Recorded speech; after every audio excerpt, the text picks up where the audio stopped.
What's up, everybody? It's Casey with Two Worlds Podcast. I'm back. And with me, as always, it's the Ezra Miller's Flash to my other Ezra Miller's Flash. It's Jake. How you doing, buddy? I'm good, man. How are you? Oh, I'm not doing too bad. It's Welcome crazy. back. Hey, thanks, man. Just like Ezra Miller, you can't keep me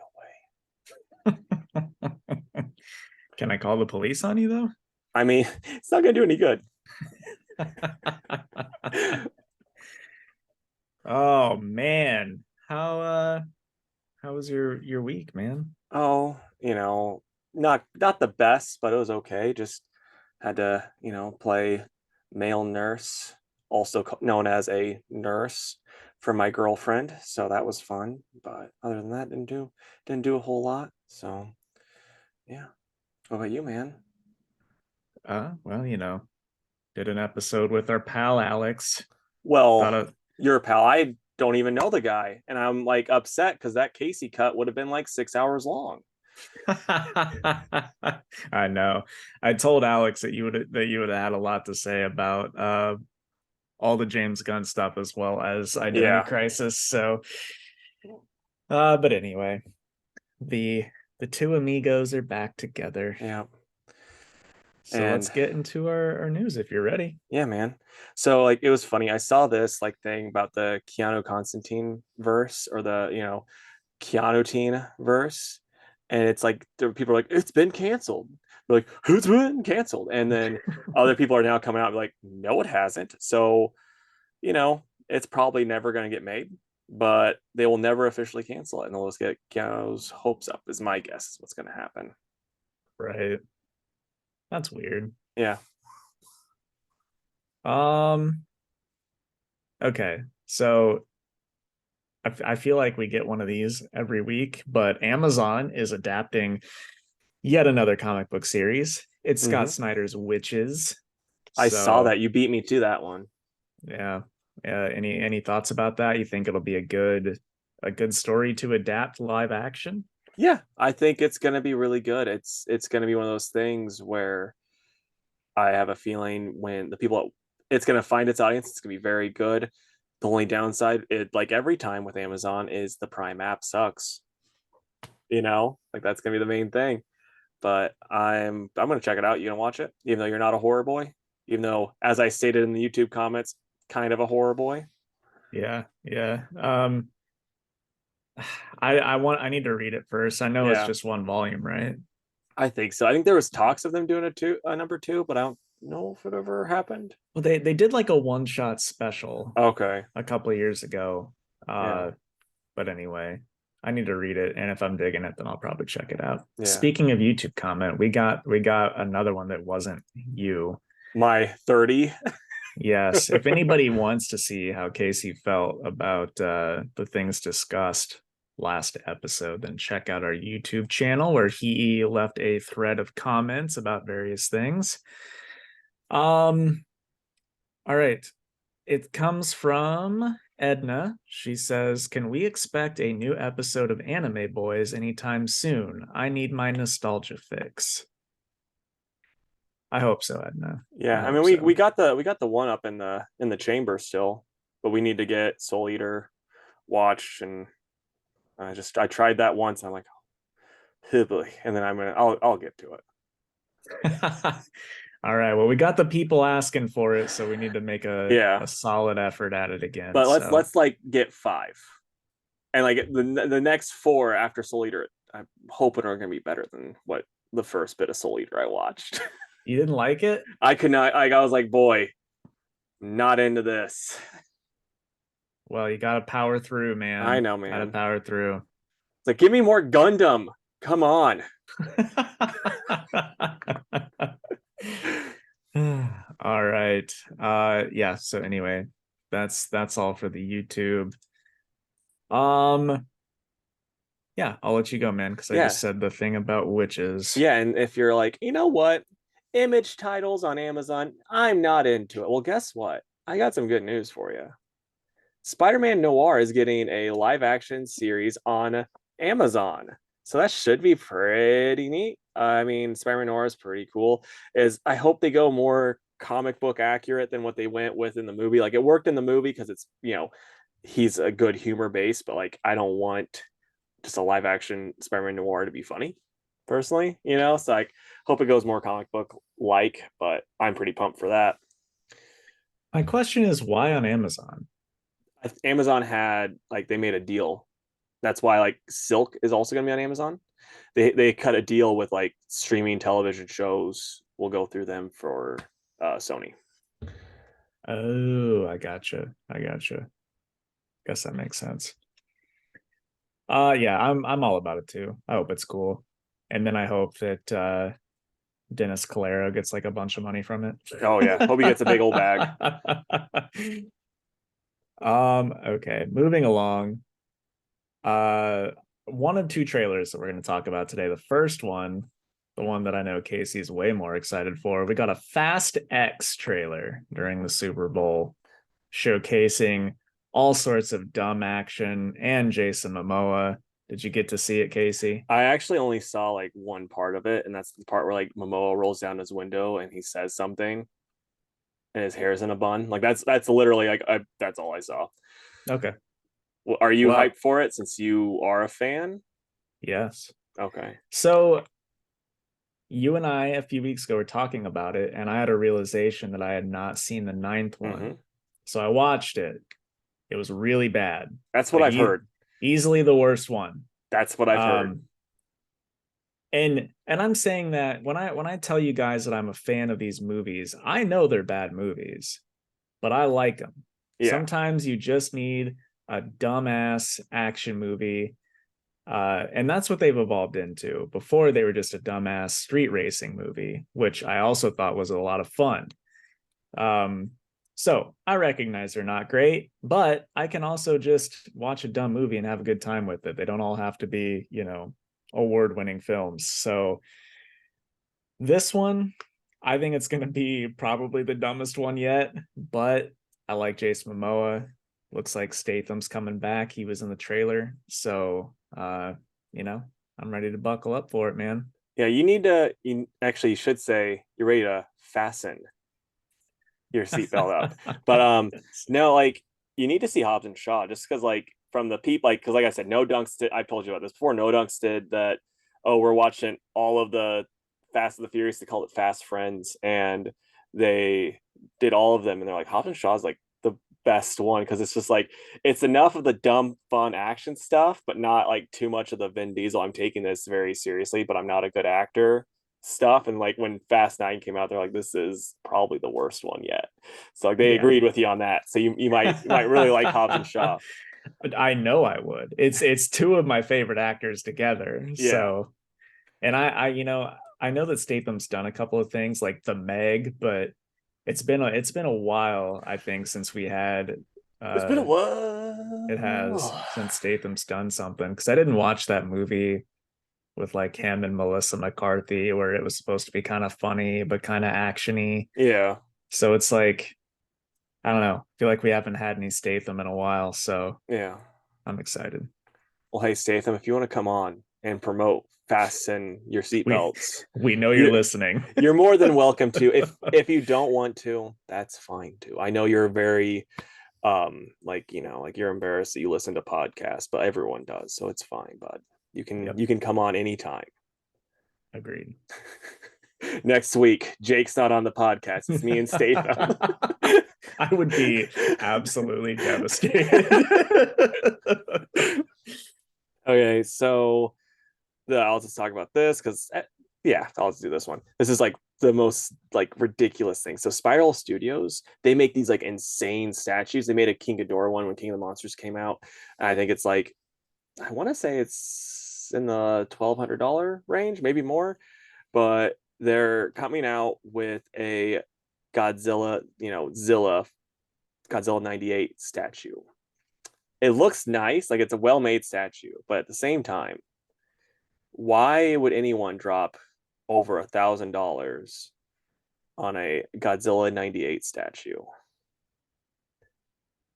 I don't know. I mean, I guess just to say you got it, right? If I you're a collector. I guess there's a lot of these like in the kaiju online community that will be like, actually, this is the first Godzilla movie I ever watched. I really love it. It's like, so stop gatekeeping when it comes to Godzilla. It's like, well, that's not technically Godzilla anymore, guy that talks weird. Like, just like calm yourself, because it's just a bad movie. Like, come on. Is that the Matthew Broderick one? Yes. Okay. I rented that from Billy Lee's once, and I don't know. I liked all the stuff with Godzilla in it when I was a kid, but the rest of the time I was just like, I have no idea what's going on. Yeah, no, I loved it as a kid, and like Trend Master made a ton of toys for it, and I think that's also kind of the reason why Trend Master went out of business, because they made too many fucking toys for it, and then they sold kind of well, and then the movie came out, and then they didn't. They like, oh, let's make even more, and then they didn't sell anymore, and it kind of went out of business. So I know Godzilla toys can be kind of stupid expensive. Are those toys stupid expensive? Not really. That's one of the reasons why I collect Trendmaster toys, is like because they're pricey, but like not like, some of these other ones. So, and like it's also the childhood feeling in my in my old chest. Mm-hmm. So that's the main reason why I collect those. And like like I said, I had a ton of those, and like they look super cool. But yeah, I mean, $1,000 for one, I would say no. Yeah, of course. But yeah, so are you going to get one for the shop? Because like I'm assuming there's a big 98 Godzilla 98 fan base in this greater St. Louis area. I don't know. I just have a feeling.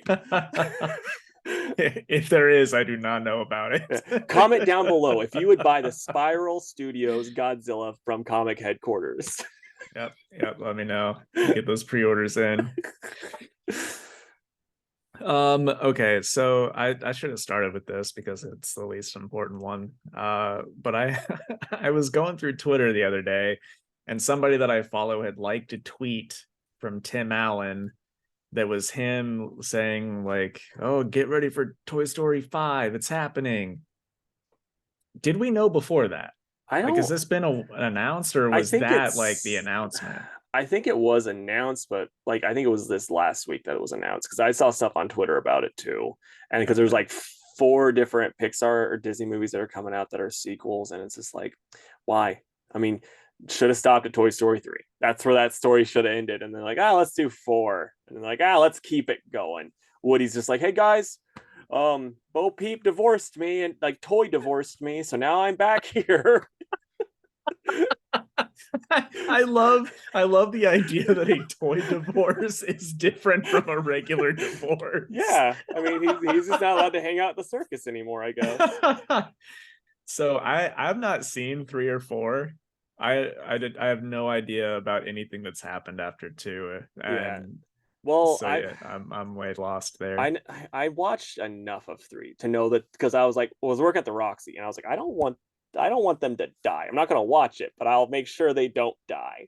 And so like, oh yeah, they didn't die. Then I read spoilers, because again, I'm like, I want to know what happens, but I do not want to watch Toy Story 4. So I read what happens, and basically like the new girl, because like Andy's like, oh, I'm gonna give up my toys to this little idiot girl that I met, and he gives the toys to her. He's like, and then like Woody snuck in the box, because he's like, I'm getting tired of you jerking it all the time, Andy.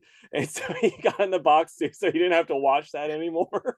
And so so the kid's like, giving all the toys, and he's like, oh, this one's Woody. He's my best friend. And he gives it away. Like, I mean, you didn't have to give her Woody. You could have just been like, and that's all of them. You're coming home with me, Woody. But so then the next one, like the little girl's family's going on a trip. She's got all her toys with her, and she made like a spoon toy that then like it's now a sentient spoon, and it's like, oh, I don't know why I'm here. I'm trash, and he's very unhappy with everything.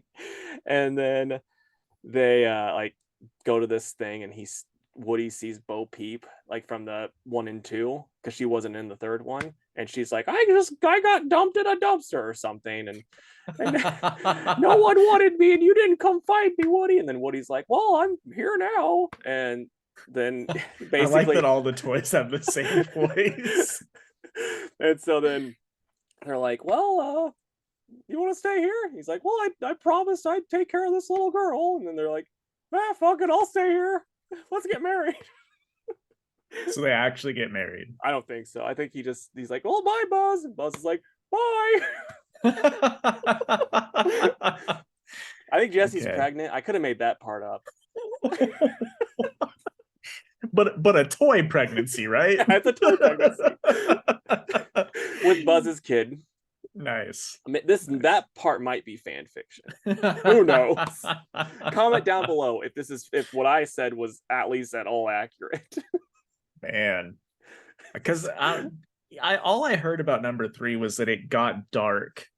I was like, well, how dark? Like, what's dark for a Pixar Toy Story movie? And then somebody was like, a concentration camp. I'm like, what? No, basically what happened was it just shows Andy growing old and he meets this woman. They grow old together. She gets like some disease and then dies. And then he's just sitting there with his toys. Like, at least I still have my toys.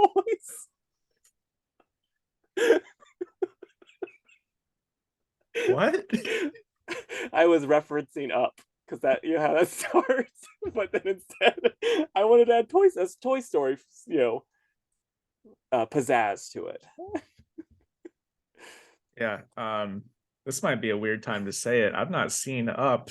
Oh yeah, well, that's how it begins. It's like right. No, I know it's like all I know about Up is that the old guy's wife is dead. Yeah, because like he and the Boy Scout like become friends. Yeah, because like basically after she dies, it's only up from here.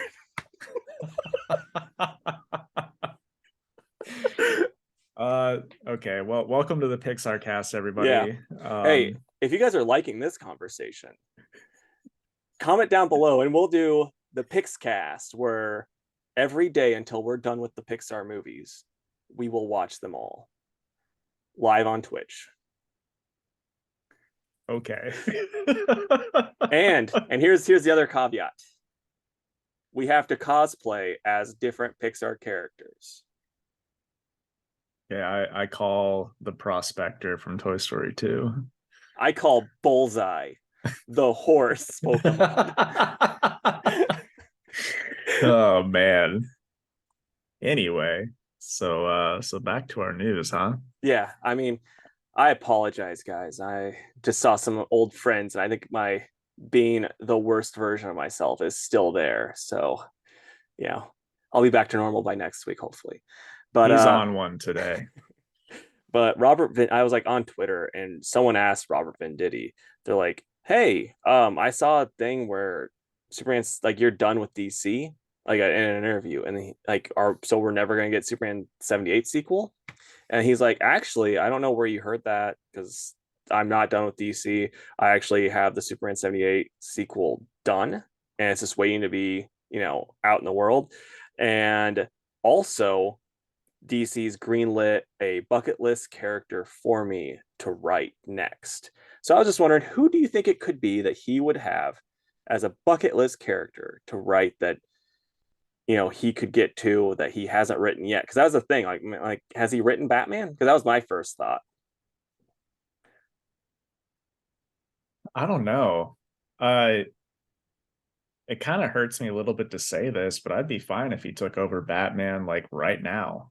I know, but I mean, because I don't think he'd get the main book. I think it would be like Batman's big old bat type, like one of those dumb stories where it's just like, we'll just call it the Batman whatever nonsense. Right, just some like 9-issue maxi or something like that. Yeah, I could see that, but I don't know. Like, I like all of his work, but I don't necessarily follow what he says on Twitter and stuff, so I'm not sure. Could be Green Arrow. That's a thought. I could see him doing a Green, liking Green Arrow and doing a Green Arrow book. Right. Because, I was like, oh, it couldn't be Superman because he did Superman. Couldn't be Green Lantern because he did an amazing job on that. And I know he's not a Hawkman fan beforehand. What if he did like an Arrow Lantern book? I mean, I'd check it out for the Green Lantern. I mean, we know DC likes putting out a shit ton of Lantern books, so it could be another hard traveling heroes book. And they love to put out a Green Arrow teaming up with some random guy book. Yep. Aquaman Yeah, for whatever reason. it's like the fish and the arrow. Okay, so G. Willow Wilson and Marcio Takara are doing that Poison Ivy miniseries, but it was announced this week that it has been promoted to an ongoing title. So, congrats to those involved.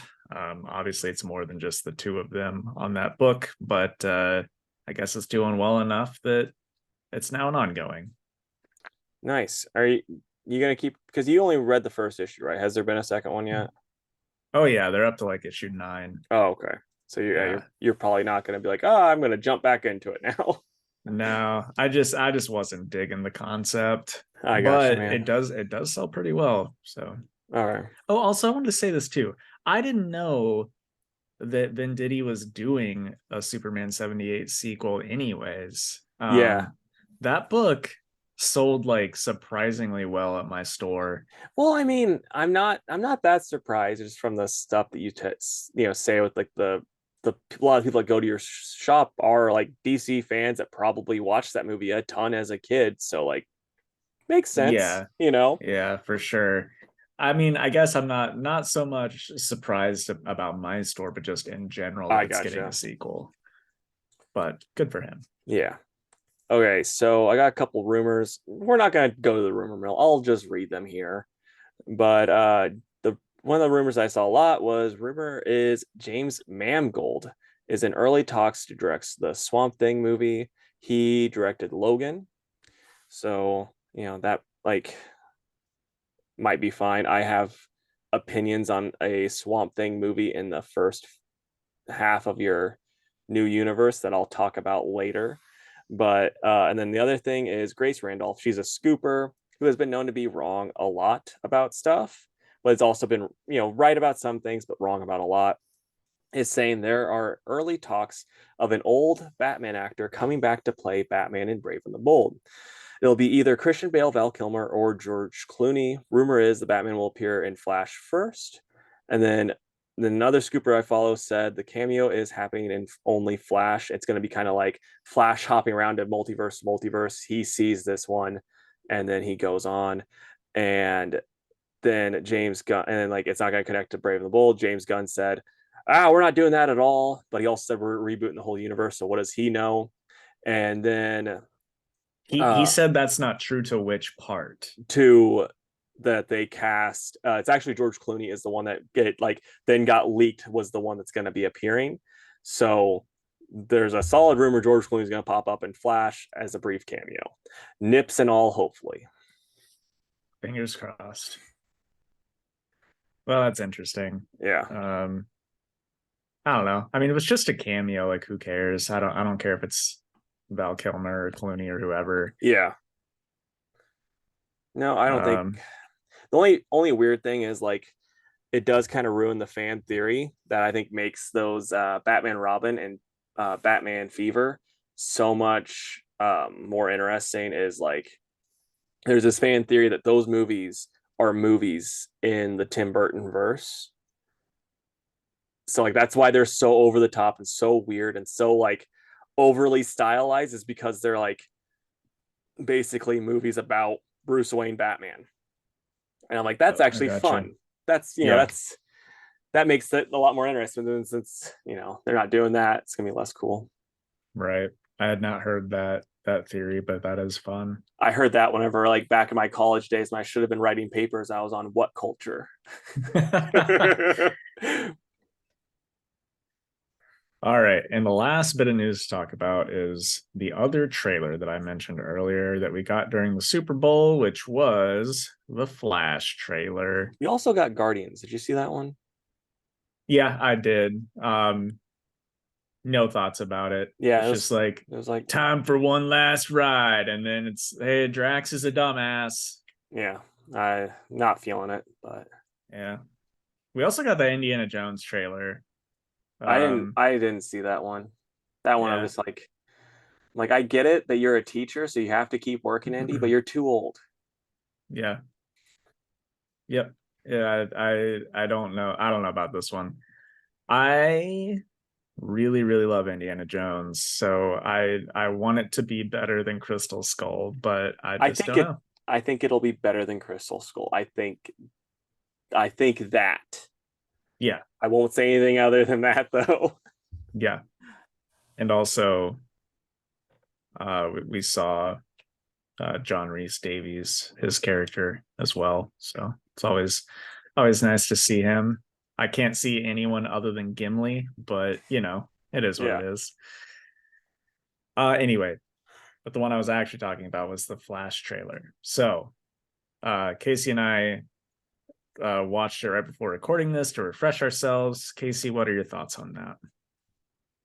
I mean, they're taking a lot of stuff from Flashpoint, which I don't think is a good thing. And I also stand behind the fact that Ezra is not a good Flash. What about you? I agree. And I don't think he's a great Flash. And this movie is like, well, you don't like him? Well, here's two of them. Yeah. It's like it's going to be even better because it's like, Yeah. you got these two numbers that are low will make it high, right? That's how this works. Yeah. Um, Obviously the biggest wow moment of the whole trailer and probably the whole movie is um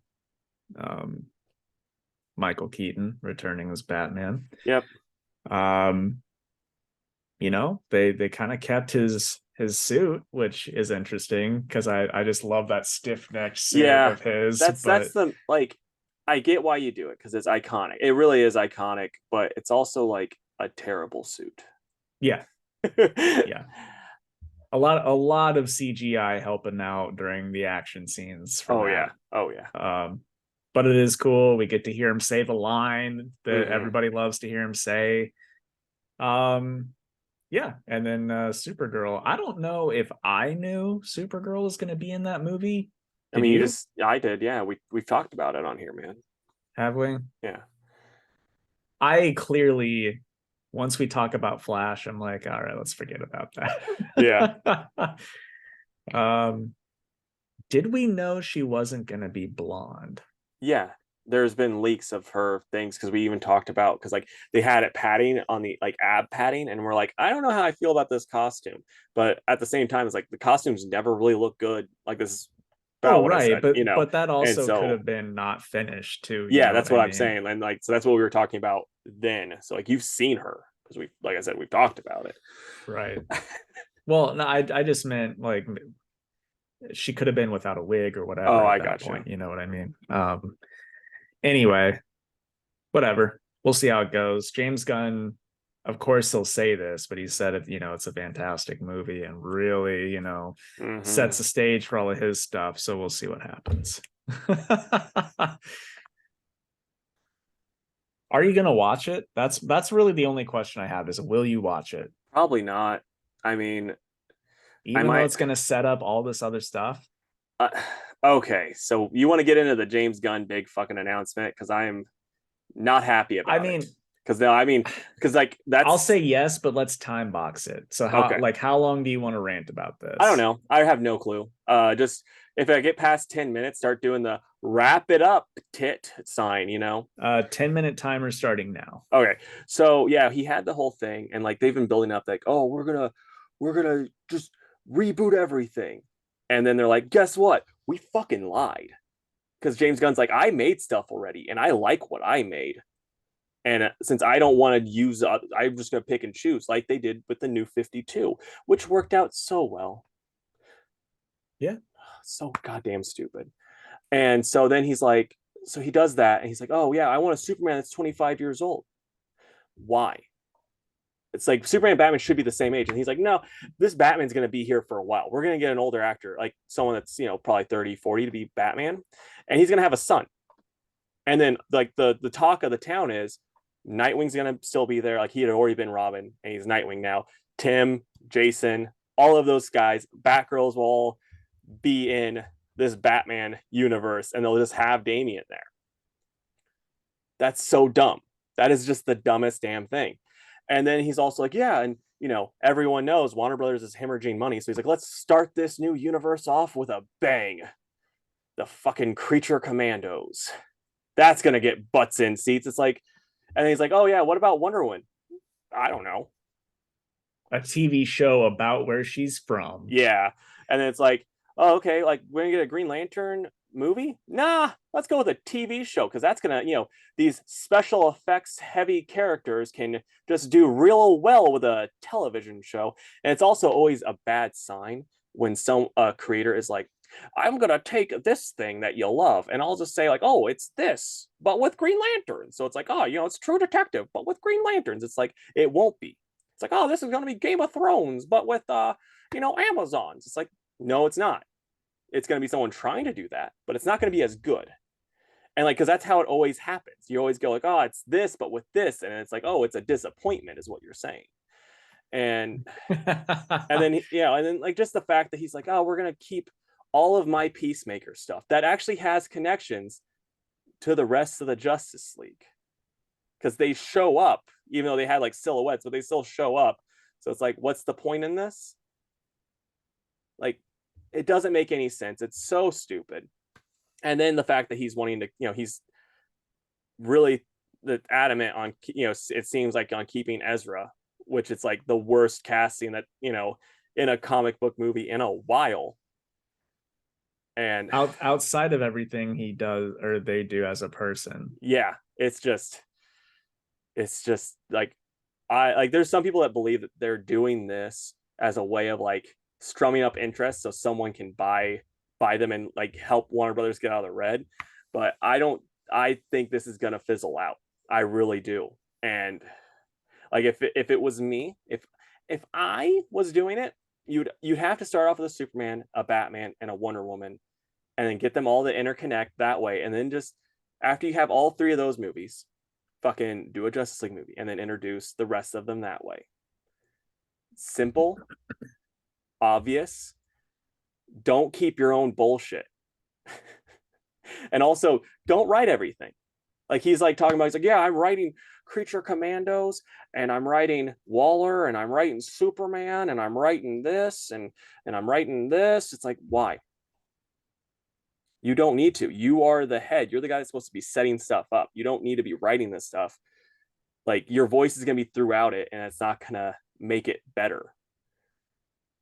I think stuff in particular Creature Commandos and maybe Waller were already written. Especially Creature Commandos. I think he had that done. It's just something stupid that he wanted to do for a long time. And now that he's in charge, he gets to do it.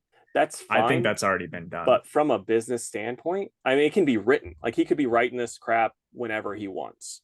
But from a business standpoint, that's terrible business. And if I was a Warner Brothers executive, I'd be like, this is stupid. You're a dumb person. We can't let you do this because this costs money to produce a show. You can write whatever fan fiction you want, James Gunn. I don't care.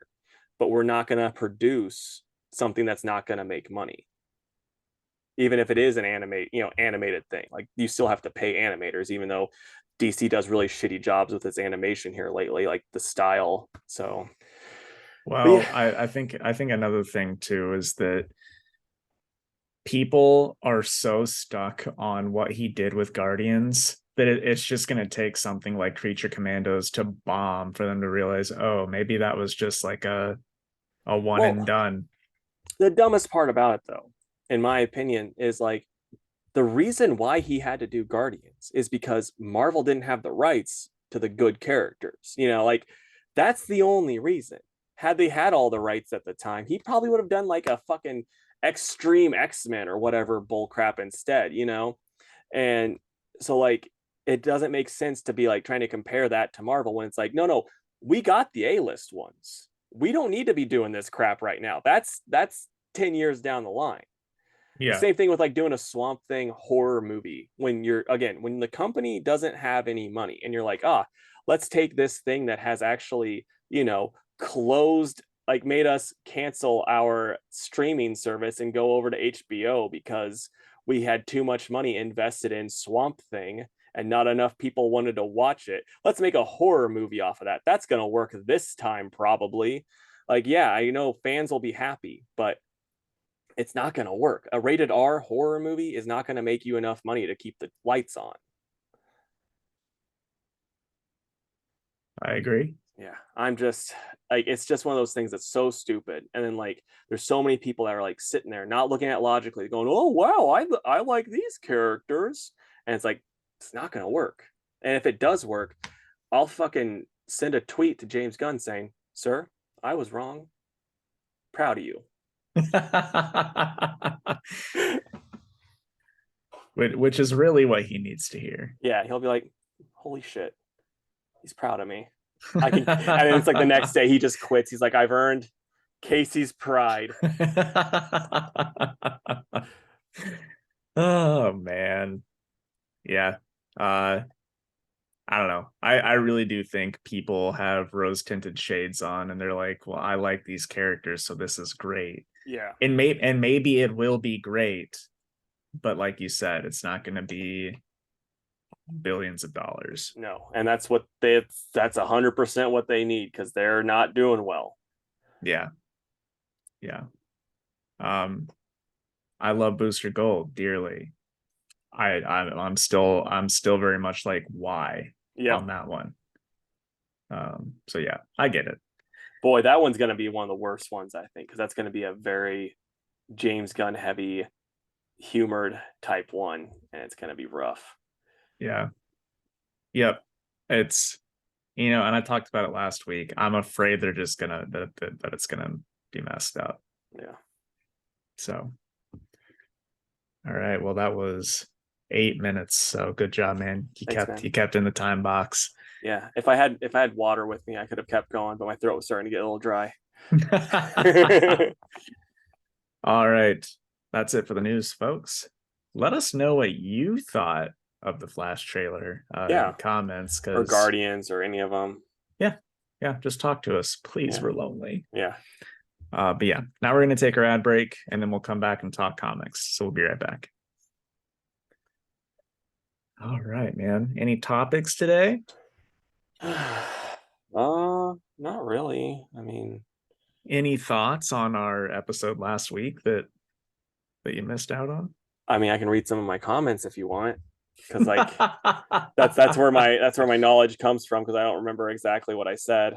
Yeah.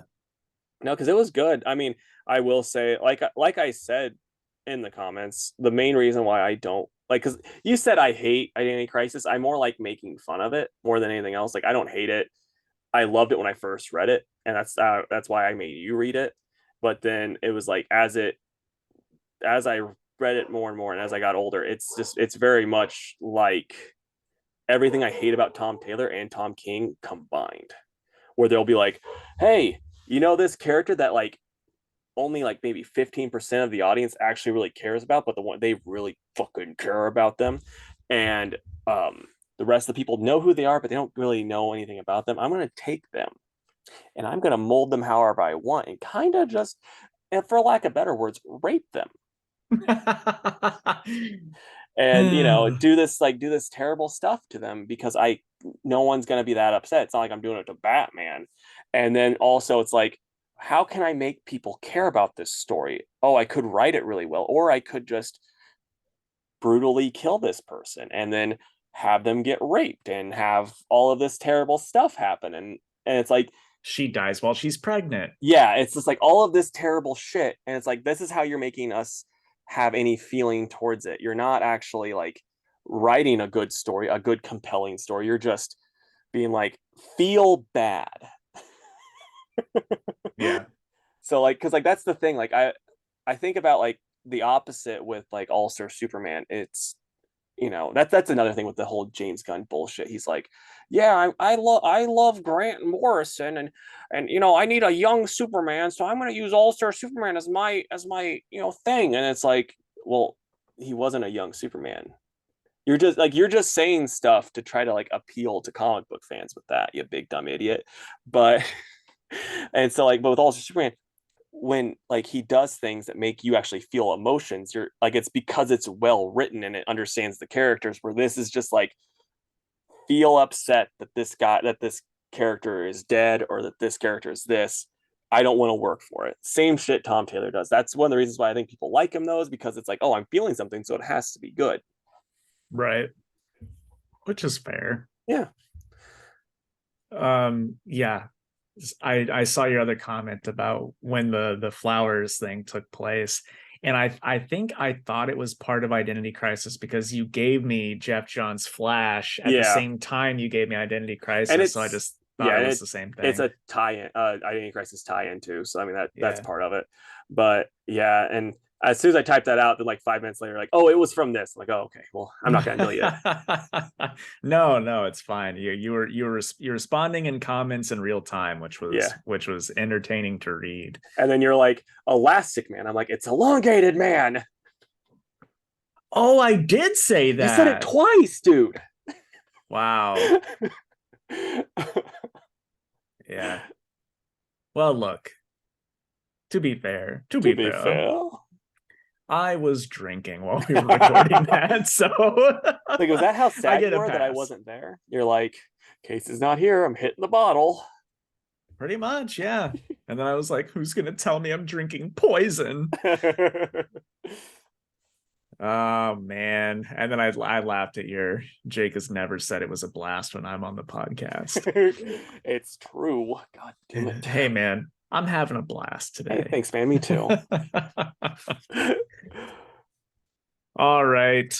Let's do our Mad Lib. All right, man. It's gonna throw me off when I'm editing this because, like, usually whenever I know when, like, because I'll usually skip over, like I know when to cut to delete this part, and it always has you going, all right, we're back, and it's like I know, like I just cut like right after the all right, so you're gonna So throw me now you're off. gonna have to pay I attention. know. I am nothing if not consistent. Okay. This one's called Legendary Windmaster. That's me when I fart a lot. Ah. All right, give me an adjective. Quickly.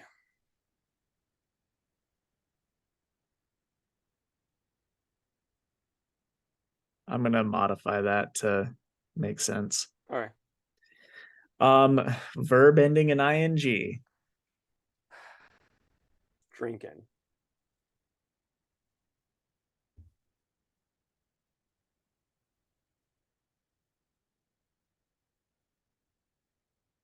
Adverb.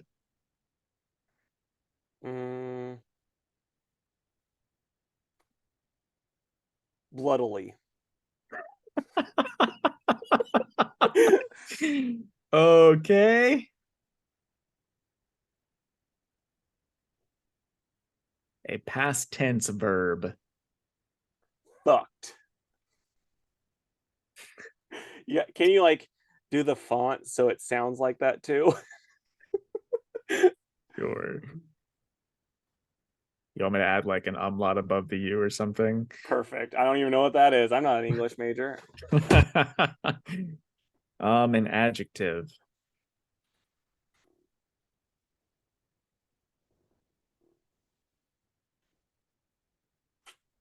I was like, did I Wet. lose him? Okay. Can you do that noise before the wet too? The my thinking noise.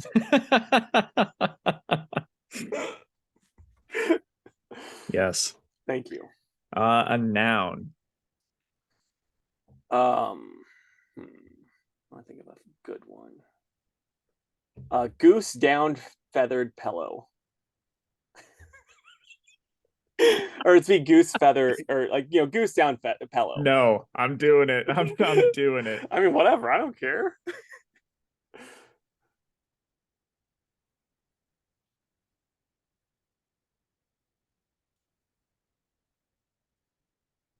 Adverb. Sensually. Oh, I like that. Thanks, man.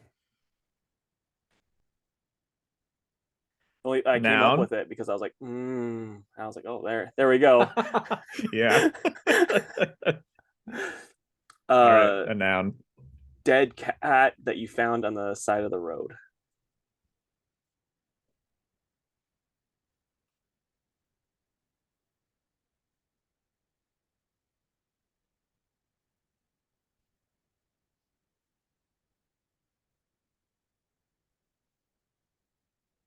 A place. Jake's heart. Okay.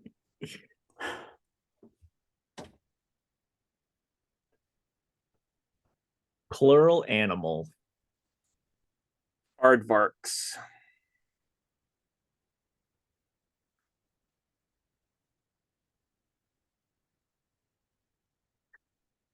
A number. 69.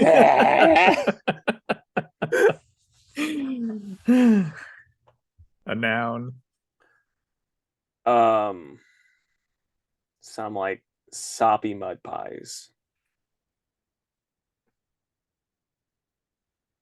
Is there a verb coming up? Because I have a good one. That's like a really long one. I'm looking forward to. I just hope it happens. Potentially. Cool. But first, a part of the body. A big old schlong.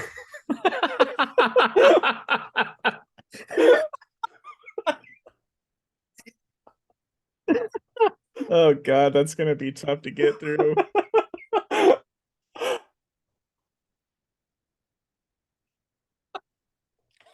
You are an absolute child today.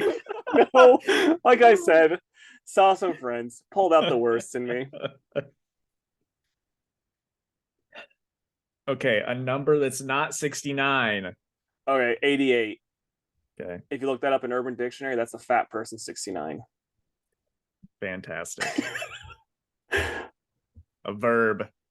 Verb. Okay, so you know when you're shitting outside and you're like dropping like sloppy mud pies? Okay, and then like you sneeze and you fall back into it and your whole day's ruined? That.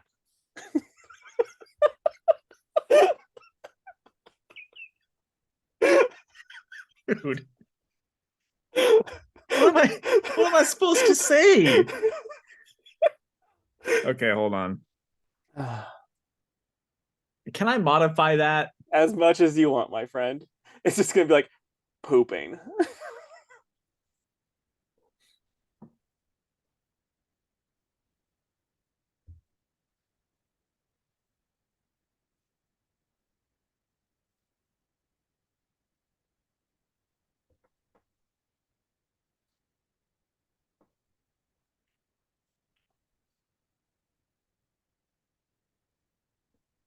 All right, an adjective. Quiet.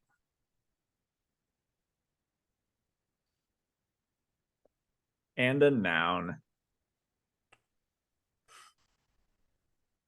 The cut off piece of hair of Jake's that I keep under my pillow.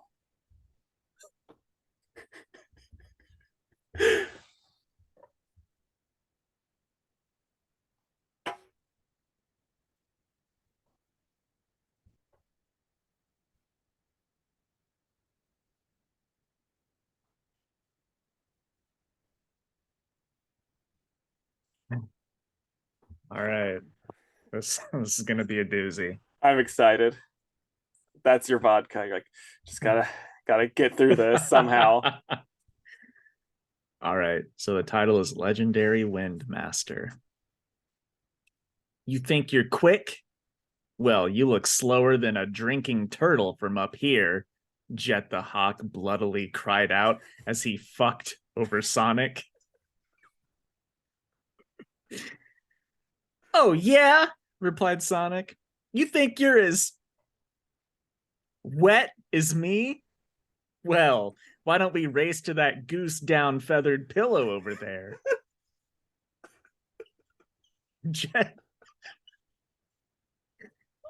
Jet smirked sensually as he circled back. And when I'm the winner, you'll have to admit that I'm the fastest dead cat you found on the side of the road in all of Jake's heart. Don't count your aardvarks before they're hatched, Sonic shouted back.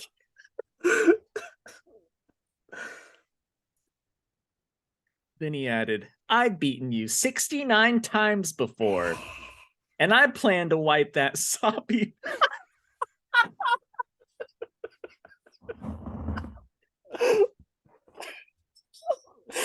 Holy shit. And I plan to wipe that soppy mud pie off your big old schlong one more time.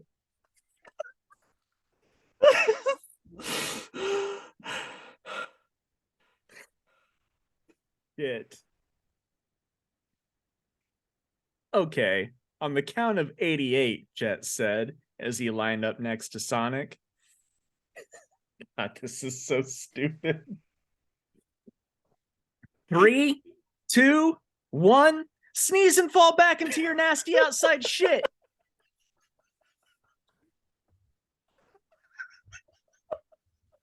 The two quiet speedsters took off.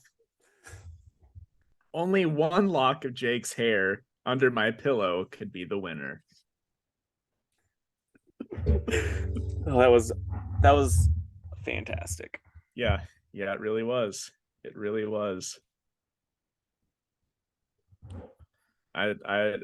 We have said this a few times, but I think that's my favorite one. Yeah, the sloppy mud pie off the big schlong was just too perfect. yeah, it really was. It really was. Oh man. My goodness. Oh, I'm gonna show you something. I bought myself off Amazon. They're comic book containers. Oh, nice, man. Yeah, they got little lids with them too, but it's like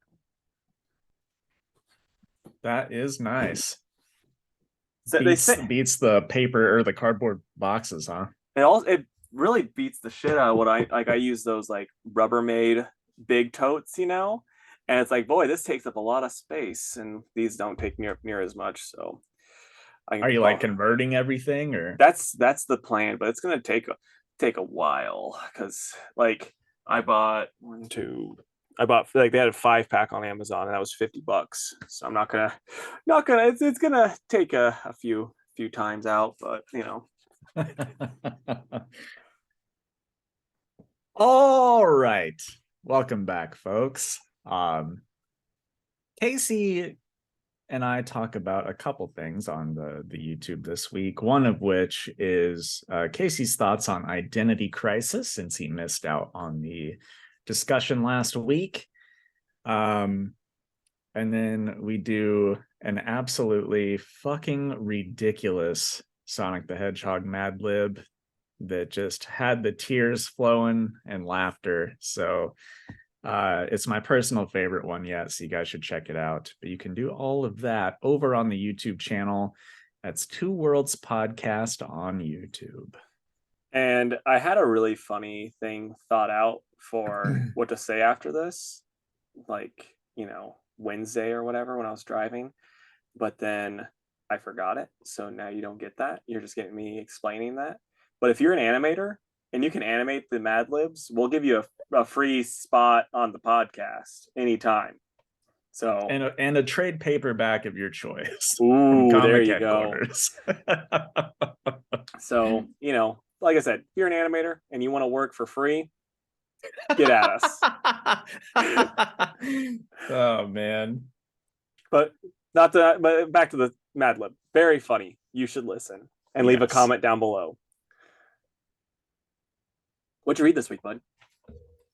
I read Static Season 2, number 1, Daredevil, number 8, Unbreakable Red Sonja, number 3, Assassin's Apprentice, number 3, Koshchei In Hell, number 2, Bloodborne, Lady of the Lanterns, number 4, Batman 132, and Sonic the Hedgehog 57.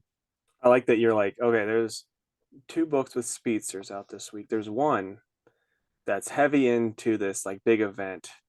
And then you're like, no, thanks. I'm going to go with the speedster I care about. Sonic, not the Flash. That should not surprise you about I know. But you kept going like, I'm gonna check out this whole 1 minute war, man. I promise. And you're like, fucking idiot. I'm not gonna do that. Well, you can't do much when you sell out of it, man. Fair enough, buddy. It's like I could read it for the podcast, or I could make an extra $3.99 and feed myself. There you go.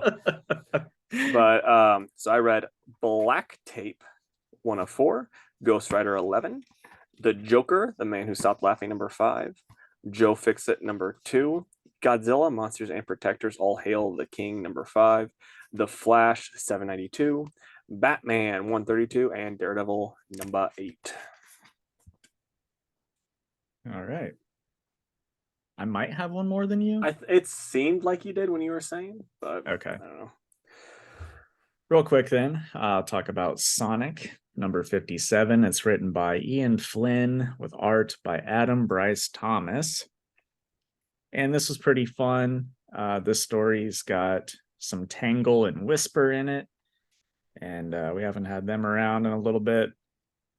As well as a relatively new character that showed up at like issue 2 of the series and haven't really seen much of her since. Her name is Lanolin the Sheep. I was not expecting a sheep character, so that's pretty neato. But this is sort of a reconnaissance mission between Lanolin, Sonic, Tangle, and Whisper. But Sonic and Tangle are not very quiet or sneaky when it comes to things, so shenanigans ensue. And then at the end, everyone but Sonic falls through a portal that goes to Dr. Eggman's evil lair, and Sonic is left surrounded by bad guys. So we'll see what happens, but it's fun. It's Sonic. You know what you're getting. So, 7 out of 10. Does the sheep character does it ever go like, oh, that Dr. Robotnik, he's a bad man or anything like that? No, That's too nope, bad. no That's too sheep puns. that's too bad. I do think it'd also be like, just genuinely, I think it'd be funny if like she didn't really have her own personality, or he, I don't know what its gender is, if it didn't have She. its, okay, if the she sheep didn't have its own personality and it would just go along with whatever anyone else was saying, like they're like, hey, let's do this, and she's like, okay, and it's like, no, let's do this. Oh, okay, yeah, we can do that too. Then Robotnik starts spewing his stuff, and she's like, Yeah, all right, yeah. he's making some good points. Okay, so Black Tape number 1 of 4 by Dan Panosian and Dalibor Kalijak on the art. I like this. It's like, oh, this rock star has died and they're going to the funeral and the wife is mourning. And like, it's an interesting story that kind of ends with like her finding, like this could be a sex dungeon, which all rock stars have, or it could be like a cult dungeon, which a lot of rock stars probably still have. But like, that's what it looks like. It could be one or the other. Yeah. But it's interesting. It's 4 issues. Not enough happened in this, in my opinion, for me to be like, boy, this is gonna be wrapped up quick in these 4 issues. So it's like, I wonder how they're gonna get this done in 4 issues with like not a lot happening in this first one. But I still liked it. I'm interested, so I'm gonna keep it going. The art in it's very good, but I'll probably say 6 out of 10. Okay. It's not ooky spooky enough for a book that I thought was going to be ooky spooky, though. Right. All right, I'll talk about Static next. It's written by Nicholas Draper Ivy and Vita Ayala with art by Nicholas Draper Ivy. Same creative team as season 1, so the art is just incredible. It starts off with plenty of action. People are, hunting down some of the Bang Babies, doing some experiments on them, stuff like that. We've got this new villain that's got some like shadow powers, which seems pretty cool. And yeah, I don't know, man. It's just like a pretty good solid start to the newest mini series. I like all the interactions with him and his friends. The art and the colors are just incredible. So it's just a good time. I'm glad that Static's back. He's written well, and I'm going to give it like a 9 out of 10. I really liked it. Right on, man. All right, so next up, it's Ghostrider 11 by Benjamin Percy and Dave Wachter on the art. Watched her. I barely even saw her. But so yeah, like um, old Ghosty is riding his new exhaust bike because last issue he beat exhaust and turned him into a bike, and so now he's been riding that around, but it's like oddly possessive of him and doesn't want people to, other people. And there's a part where these like rednecks get on it and they're like, "Hey, I like your back. What tap is it? It's a weird one." And then he's like, "Oh, don't touch it." Actually, I'm not gonna go the stereotypical Southern route. I'm gonna do a different voice. It's like, "Oh, that's kind of a rude way to answer a friendly question." It's like, "I'm just curious, is all. She sure looks like the devil." And then it bites off his fingers. Like, "Ah!" So yeah, and then Exhaust doesn't like that the goth girl's going along with them, and then it attacks the goth girl, and they destroy the bike then and bury it. And so then there's not much Ghostrider in this, basically. It's a fine issue. It felt like filler. So yeah, I'm gonna go with a 7.5 out of 10. I like this book. The art in it's good, but I just want, more stuff to happen other than just like that movie where the Christine, but with a bike, because that's kind of how it ended, with like the bike trying just to kill the goth girl instead of like anything cool happening. Sounds like this is maybe one of the weaker issues of the series. Yeah, and you can't always have 10, so it's not like I'm holding it against it or anything. I'm just like, it's gonna pick up next issue. Right. Okay. So next, Unbreakable Red Sonja by Jim Zub, with art by Giovanni Valletta and Adrian Garcia. Also, I'd like to show you this cover by Lucio Perillo. He knows what he's doing on this. Yeah, he's showing off how strong she is with her back, Yep. right? Yep. Yeah. I mean, the back muscles are incredible. That probably does a lot on the row machine, if I had to guess. Yeah. It'd be funny if you open it up and it was the front of her. I know, right? All right, it's cool. It's her and young Sonja. They're traveling through the desert on a horse with no name, and the horse abandons them because Sonja is kind of wounded and isn't The really horse is like, controlling the horse. "My name's Craig, god damn it." But they find a town that they're trying to get to that Sonja said will be like a safe haven for them, but they get there and it's completely different.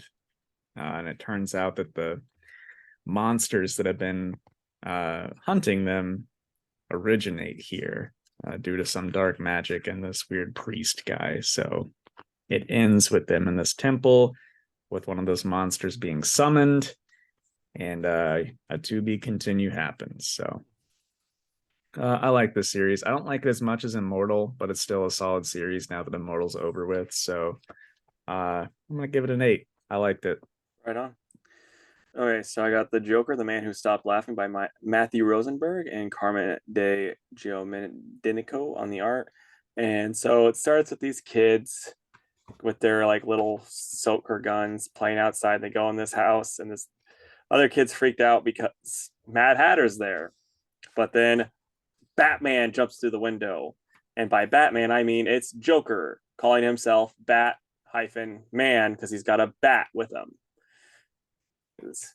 See? Yeah. Clever. And so then he proceeds to beat the shit out of Mad Hatter with a bat because he wants to know who the new Joker is and find out where he's at. And so and then he's like, "Don't worry, kids. You can talk to Mad Hatter when I'm done with him." He's like, "Don't you guys run off." And then Jason's still trying to figure out, what's going on with the new Joker too. And then Joker walks into old Joker, or like, the guy that's supposed to be Joker that we're following, walks into a trap from this other, the real Joker, and he tricks him.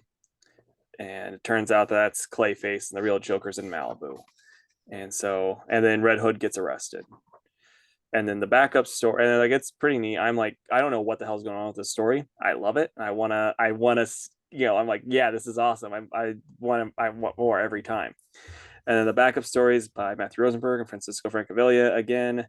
And this time, Joker is falling in love with Giganta, and he's going to try to do everything he can to make her love him too. And so he tries to be a good guy. He's like he's like working on power poles. He's working on like, window washing on empires, like on big old skyscrapers, hot dog salesman. And then he decides to do some magic to become giant himself. And he did the magic thing wrong though. So like he started getting little acnes that little jokers come out of. And it's very funny. And then she's like, "Oh, I have a date already with uh old Etrigon." And he's like, "Oh man." And that's just how it ends. Those backup stories are always really funny. This book's really good. I'm gonna go 9 out of 10.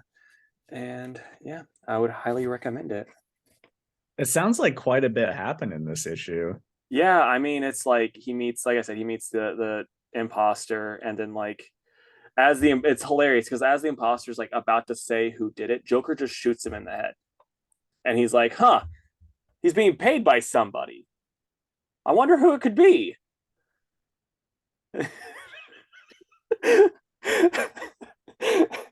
Well, Yeah, it's so funny. So yeah, if you guys aren't reading that because you're like, "I don't want a Joker book," first off, don't talk like that. Secondly, it's good. Yeah, I'd recommend it. all right. Assassin's Apprentice #3. It's written by created by Robin Hobb and Jody Houser. The script is by Jody Houser, and it's illustrated by Ryan Kelly. And yeah, I'll go through this pretty quick because it's really not interesting if you haven't been reading it yourself. But essentially, the kid, Chivalry's bastard, is now actually going to be like trained with weapons and kind of taken in by the royalty. Some people want to use him for not so nice things, so we'll just kind of see what happens with the character as he grows and trains in all of these areas. But I like it quite a bit. It really does make me want to read the novel series. So I'll give it an 8. It's solid. Right on. Okay, so Joe Fixit, #2 by Pierre David and Yilid Ray Sinar. And so my main problem last time this was out was the fact that I was like, this is pretty Spider-Man heavy. Boy, it's like they didn't listen to me because this one is also very Spider-Man heavy. And there's a part where like Hulk Joe is like, "Hey, why don't you come up to my pit house?" And I'm bringing this up just because it's leading somewhere. So come up to my pit house, and like it's just full of girls that he's clearly banging, and that tells us Hulk has a small wiener at least in comparison to his size. Because if it was like, I think Hulk's supposed to be like over 1,000 pounds, 9 foot tall. If it was like proper proportions, they'd all be dead, and they look, relatively fine. Like they can walk, they can be happy. It's just like, oh, we're just living our best life and barely felt it. Interesting. Yeah, so I mean, now you guys know that's been answered. He's at least one of the tiny schlongs amongst Marvel Universe. According to Peter David. Peter David's written him enough that he would know. True. So look at that one. Like they're just sitting there like, yeah, this is fine. We can't feel a thing. Or they're sitting there because they can't walk. They look too comfortable for that. Look at that. They're just sitting there like, yep, when he's done talking, we're leaving. All right. Then Kingpin wants to test out these pheromones so he can take control over Mr. Fix-It. And he does. And then Mr. Fix-It's all destroying stuff. Yeah, it's pretty neat. Like it's an interesting story. Peter David does a good job with this, and I don't want a Spider-Man and Joe Fix-It book. I want a Joe Fix-It book. That's my one gripe. So I'm gonna go 7.5 out of 10. We're getting too much dang Spider-Man in here. Okay. Koshchei In Hell #2. It's written by Mike Mignola, and the art is done by Ben Stenbeck. In this, Koshchei fights the Empress of Hell, the self-proclaimed Empress of Hell. But Koshchei unleashes the magic ring that was given to him in the first issue, and it puts this Empress of Hell, her brother's broken sword, back together that Koshchei then uses to kill her and turn her into a big old tree with. So that was pretty interesting. And then Koshchei leaves, kills a couple of witches, and yeah, then the lady that gave him that ring, she's sitting in town watching a play, or like a puppet show of all the events that just happened. And the final panel is her saying, "I love this so much." And then it says to be continued. So it's like, okay, so what's going on? Is she actually after Hell, or what? I don't know, man. I don't know. I'll have to wait another 3 months to find out, because it's been forever between issues 1 and 2. Yeah. But it was still enjoyable. I really had to think back on what happened in that first issue, because it's been so long. So that's the only reason it gets points knocked down. So I give it a 7, but it was very good. Okay, so next up for me, it's Godzilla, Monsters and Protectors, All Hail the King, number 5. And I'm just going to say, cue the music, Casey. Will do. And so in this one, we have the kids like talking about, oh, this, what can we do? And then their teacher's like super cool, like, oh yeah, you talk to Godzilla, I believe you. I have a drone that's gonna be good enough to fly next to Godzilla and King Ghidorah while they fight, so you can watch them, kids. And so then the kids are thinking like different things that Godzilla can do. Like Emily suggests a sweet uppercut. Anderson suggesting Godzilla keep hammering King Ghidorah's wing, keep it from getting an advantage. And he's like, and I kept putting sweet wrestling moves into Godzilla's head, but it wouldn't so much as suplex the super dragon, what a wyvern, whatever. And he's like, do a drop kick. And I'm like, this is funny because Godzilla's done both of those things in the movies, but wouldn't do that. And then Godzilla's kind of getting his butt kicked by King Ghidorah. King Caesar shows up and helps out with the fight. They team up, and then like what's really annoying is they then fight underwater, and it's just them going like, I bet that fight was crazy. And then Godzilla and King Caesar are gonna fight each other now because I don't like this girl and this girl doesn't like me, and we're each other, and it's just like, okay, it'd be cool if we could have seen that fight, I guess, but whatever. And Right. then it's like, oh well, now we're friends. And and then like it seems like next time when they do the next issue, which I think this is like the end of this for now, and then probably like 4 or 5 months from now they'll come out with another Godzilla Monsters Protectors. It's gonna have Mecha King Ghidorah because it ends with King Ghidorah underwater. They're gonna put them back together, build them stronger, faster, and all that stuff. But yeah, this is perfectly enjoyable. It's gonna be an 8 out of 10 because it's just like, why cut the really cool fight part that we can't see? Why cut that? Like, come on. Right. Yeah, I get you. Okay, Bloodborne, Lady of the Lanterns. It's written by Colin Bunn with art by Peter Kowalski. And this is the 4th and final issue. So there's like lots and lots of action, lots of gore, cool stuff going down. But at the end, it says to be continued ... So I guess that means that that's confirmed that there will be another volume of this, which is good because I like it. It doesn't really feel like a hard end, you know what I mean? And I wish that they would have kind of hard ended it, because they get down there and they find a nest of Lady of the Lanterns. There's multiples, so they kill them all. And then there's a hole in the wall that's like a tunnel that leads down to obviously more monsters. And one guy's like, well, I'm going down there to kill more monsters. And the other two are like, well, that's certain death. That's crazy. We're not going in there. And they don't. It's like, but that's like your guys' job. Like, you're a hunter. So either hunt them or don't. So it's like, well, okay, if they're backing out, like, can we get another issue or two of like following this guy down in the tunnel? Like, what's in the tunnel? So I don't know. It was just kind of a weird ending, but overall, I did still really like this series, and also the cover's so badass. Yeah, that's pretty nice. Um, so yeah, I'm gonna give it a 7 because of the weird ending, but overall, I'm still really like this is the fourth or fifth volume of Bloodborne stuff, and it's all a lot of fun. Nice. Okay, so next up, it's The Flash 792 1 Minute War Part 3 of 60. And this is by Jeremy Adams with Roger Cruz on the art. And yeah, so like the Flash family setting up a plan, but they say the plan in front of Impulse. And so then Impulse just runs off, and then like the only one that paid attention to that was Kid Flash. So Kid Flash followed him, and so the two of them ran off.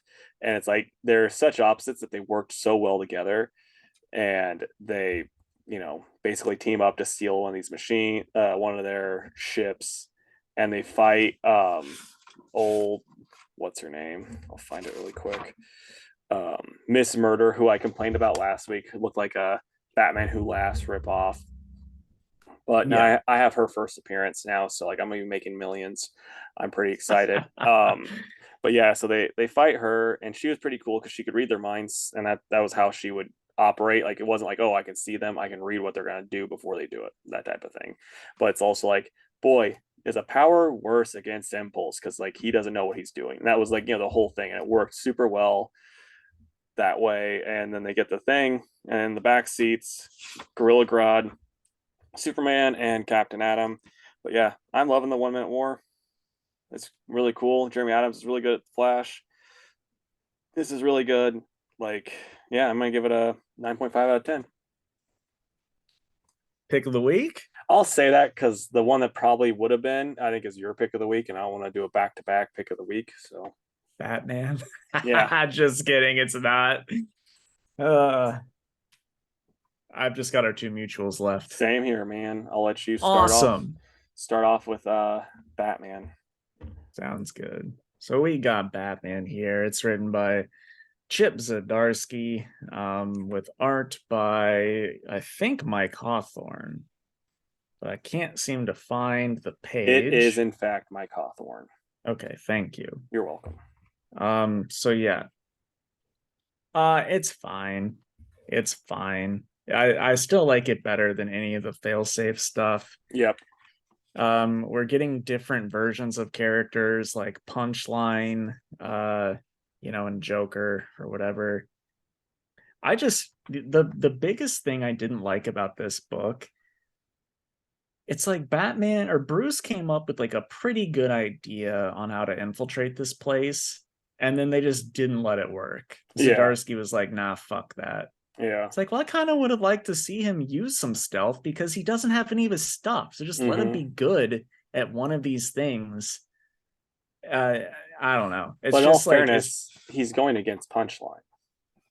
okay. Well, you got me there. Yeah. I don't know. It's just a bummer. It's like instead of letting Bruce show us why he's like a good infiltrator when he doesn't have all of his stuff, they're just like, nah, here's 6 to 8 pages of him fighting instead. And Yeah. I get it, but I just think it's lame. Yeah. No, I mean, So, I still think this was like you said, better than anything failsafe related. And the fact that we get our queen muscly Punchline, it's my favorite. She just didn't say anything quotable. I'm like really disappointed because I was like thinking on like after I saw her beefed up, I'm like, boy, if I could come up with like a beefed up Punchline voice, this would be perfect. But she doesn't say anything good. It I know. I was sucks. like, oh, I saw her and I was like, Casey's gonna make me do the Southern Belle I thing, know. but then I there was nothing. Yeah. So and then like this is perfectly fine though. It's an fine book. And then the backup story that we got in it, Zadarsky's doing that too with who's doing that? Oh, it's Miguel Mendoca on the art. This was interesting. Like Toyman's such a friggin' creep. Like Yeah. he is the type to have women and people just chained up in a fucking shed. You're like, Yep. yeah, that checks out with that fucking creep. But Yeah, I actually dug the backup. I I liked it did more too. than the regular story. Yeah, this and last one sucked, I thought, but this one was actually good. And it's like I wish Tim was written like this more because this is actually like an enjoyable Tim. Dude, I was gonna say that. Yeah, You know, when he goes and hangs out with his boyfriend and he's like, nah, I just want to watch you level up. It's like, oh, that's a nice scene, a little yeah. wholesome scene. And you know, talking Co- about I have to survive so I can watch him get to the next level. It's like that's cool. And then like he goes there though, then he comes back and he's like, oh, I quit playing that stupid game. He's like, fuck, I want to know what happened. That's the only reason I Yeah. survived. It's like survived what? It's like nothing.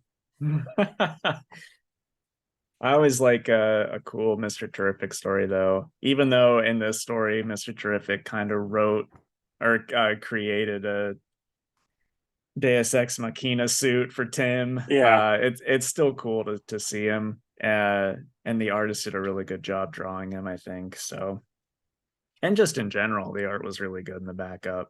Yeah. Um, yeah, Miguel Mendonca. So I liked it better than the first half. So probably like a 6.5 on this one. That's exactly where I'm at with it. It's just like it is a that went from like this series last year went being very disappointing and upsetting to now being like the okayest book award. You know, like that's where it's at right now.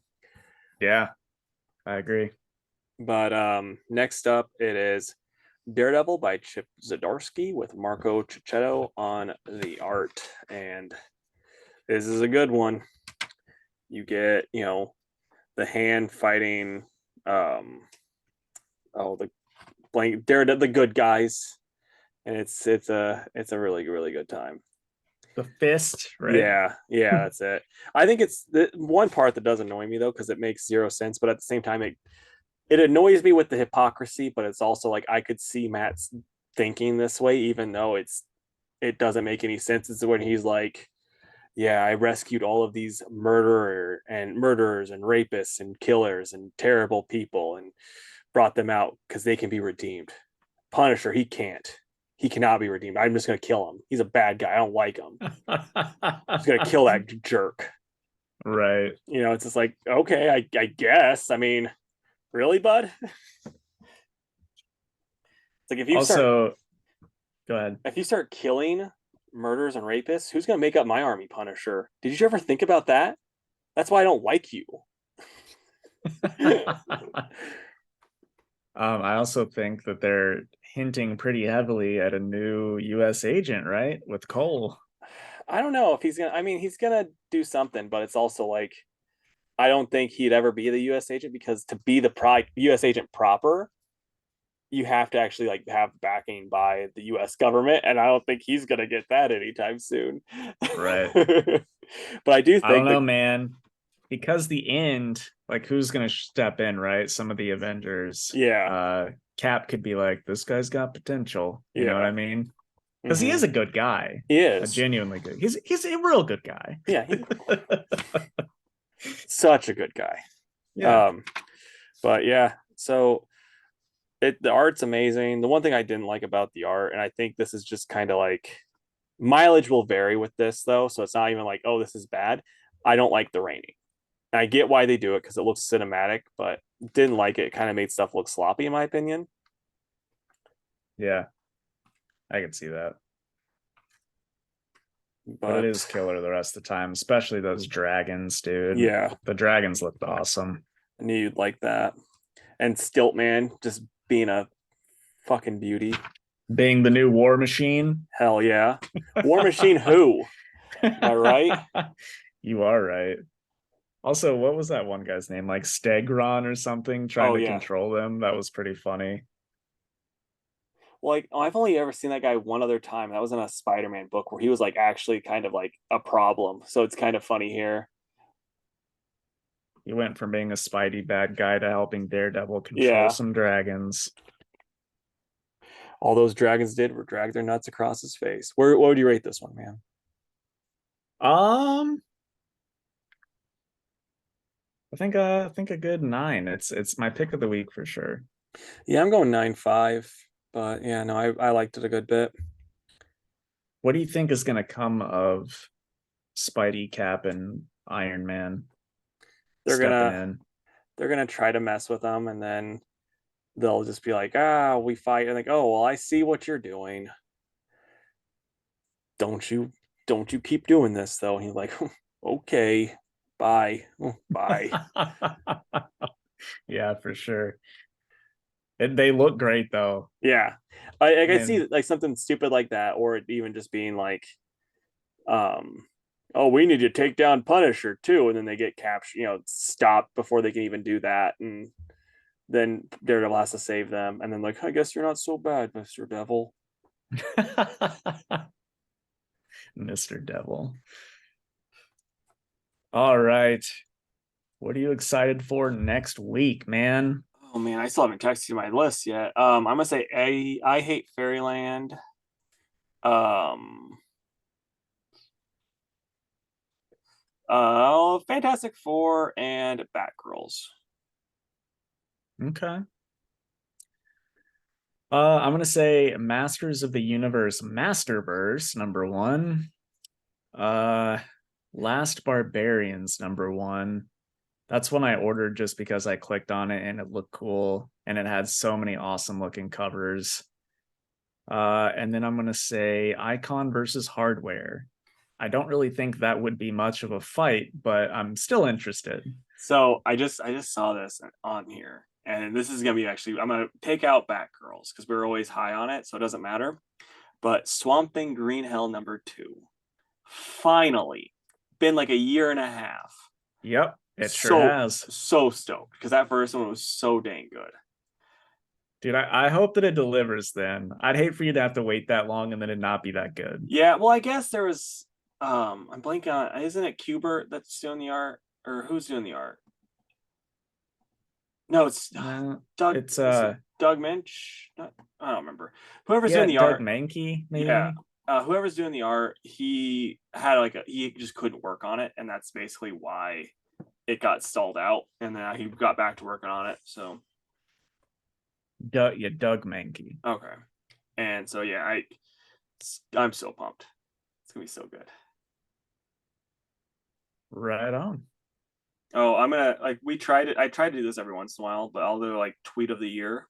So I'll find it. Like Zadarsky was talking about like the trailer for Flash, and he's like, "Here you go." He goes, "It's pretty cool that as the writer of Batman, I get to watch this movie right now as per my legally binding DC contract at James Gunn." And they like did like this really quick thing. He's like, you can't really, nah, you can't see it, but he goes, Yeah. also like it's like information shall not include any, and then blah blah blah. It's like also Chip get watch Batman. He's like James James. said that. No, that's what Chip like photoshopped his contract, and then James responds. He's like, "Wow, that's surprising. They put that in the contract, but a deal's a deal." Oh, that's fantastic. I saw it. I'm like, yeah, I'll include that in the pod. That's too funny. Yeah, that's so good. All right, Fantastic Four. Yeah, man. So the Super Bowl happened. As you know, you might have heard. I don't know if you watched it. I don't know if you like football. We aren't really Yes. friends, but the Super Bowl happened, and I was thinking if you could have like four of those guys, like you'll be the Philadelphia Flying Kites, and I'll be the Kansas City Dorothy's, and we get to decide four superheroes apiece who we want on our team. So you get the floor. All right. I'm gonna go Hulk at running back. Um, Nightcrawler at wide receiver. Bullseye at quarterback. And Juggernaut at center. Nice. I'm gonna go Blob at center because I know what the center does. So that one's a good one. I don't know much about football. I'm not gonna lie, but I'm gonna go Flash at running back because that's the like you can just do a handoff to them, correct? Yep. Okay, cool. So I'm gonna go Flash at running back, And then I'll go with trying to think of some guy that's really good at throwing. Um, long shot at old QB, and Okay. then I'll go Quicksilver at one of the receivers. All right. There's going to be a whole lot of points scored in this game Right? and not a lot of defense played. Nope. The way the NFL probably wants it. Yeah. All right. That brings us to the end of the episode, folks. We hope that you had a great time. I know I did. But we'll get into our closing plugs now. If you would, go to facebook.com/2worldspodcast and give the page a like.